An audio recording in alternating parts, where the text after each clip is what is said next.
отвечаю на вопрос Надежды о том, как забыть слова человека, который очень сильно и больно меня ранил. Хотя при этом общение с этим человеком было комфортным, и вдруг такое произошло. Но здесь несколько моментов я вижу, и все их я сейчас озвучу. Первый момент – это вообще в целом, умеет ли человек или вы конкретно отпускать прошлое.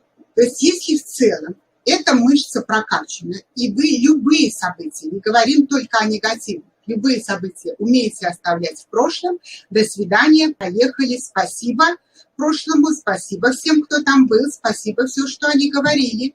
И сегодня я в сегодняшнем дне, в будущее еще только бросаю взгляд, но там тоже не зависаю, непонятно в чем, да, потому что его еще нет и наступит ли оно, а я живу в сегодняшнем дне. То вопрос остается, тогда почему я именно на этого человека так вдруг, или на эти именно слова.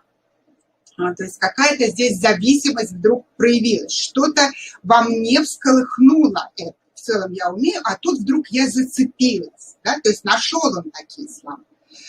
Еще один момент, что, может быть, вы были, то есть ваши ожидания были к нему какие-то определенные, что он не мог так, я не ожидала, что он мог так сказать такие слова, что он мог так меня обидеть и так далее. То есть, напомню просто, что люди рождены не для того, чтобы выполнять наши ожидания, кем бы нам эти люди ни приходились, и, соответственно, они будут вести себя так, как будут вести, да.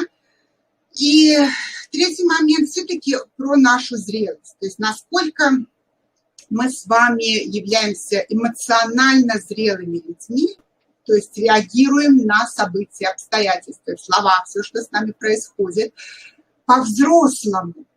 Или все-таки как только что-то против шерстки, до этого он все хорошо со мной общался, все было хорошо, то я сразу цепляюсь. Да? То есть когда все хорошо, то и хорошо.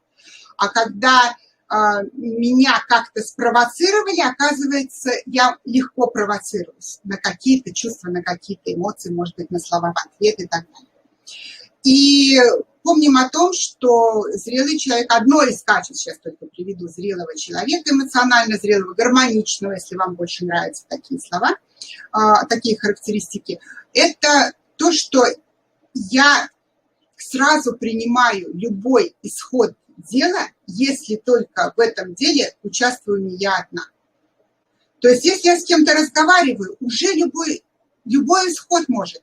Если я что-то делаю, тем более может быть любой исход. И изначально сразу во мне встроено, что может быть по-всякому. И отдаем тогда это на откуп этому человеку.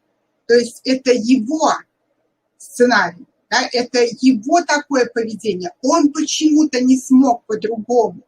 И к вам, чаще всего это не имеет никакого отношения. Когда вы тоже как-то реагируете вдруг бурно на что-то, или наоборот, не бурно, а каким-то особым образом, это же говорим в рамках вашего сценария, это же ваша реакция.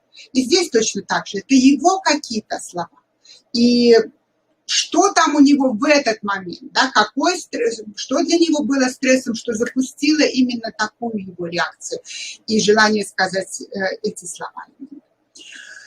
И еще один пример, позволю себе, успею, наверное, в этом видео, хоть мы и короткие записываем, сказать, или, может быть, два, у меня сейчас в голове два примера. Помните, я как-то рассказывала пример клиентки, которая пришла в большом удивлении, что с мужем было все хорошо. Никогда никаких слов не было не гармоничных высказано там в ее адрес, в его адрес. И вдруг однажды он заходит вечером с работы, и что-то буквально она какие-то тут слова произнесла, и он разувался, и в этот момент снова надел ботинки, то есть он еще не прошел в квартиру, и надел ботинки, взял портфель, плащ и ушел. Ушел навсегда. То есть можно не говорить, я к чему это? Можно не говорить никаких слов, но я не люблю слово «хорошо», но и правильно, но эффективно ли это, будет ли это полезно, будет ли это решением вопроса. А можно сказать слова и дальше задуматься, и дальше обсуждать. Может быть, этот человек вам не близкий, не настолько близкий, как в этом примере, но тем не менее. И еще один пример, когда девушка рассказывала, как один из ее бывших мужей, тоже, как она говорит, мы никогда не ссорились, вообще все было просто идеально и замечательно. Но он пошел и подал на развод. И отправил ее в другой город, готов был там купить квартиру, на всякий случай обещал, не сделал этого, правда, но обещал, и все, он не мог ничего сказать. Ну, это примеры из другой оперы, но, на мой взгляд, здесь они уместны, потому что где золотая середина? То есть, конечно, говорим всегда важно не что, важно как. То есть, как сказаны эти слова, в какой момент. И важна, в данном случае, это важна ваша реакция. То есть, он мог сказать, но вы-то отреагировали как-то болезненно. Да? То есть, вопрос, что так меня зацепило? Что во мне такого непереваренного, непринятого? То есть, если мне на любимую мозоль не наступают, то я не буду вопить на весь автобус, где это произошло. А если наступают, наверное, большинство, есть, конечно, совсем терпеливые, вплоть до обморока будут терпеть бой. А есть большинство людей начнут вопить, что вы мне наступили на любимую мозоль.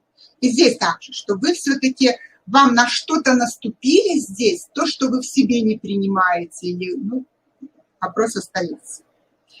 На сегодня все. Всем спасибо, до свидания, до новых встреч.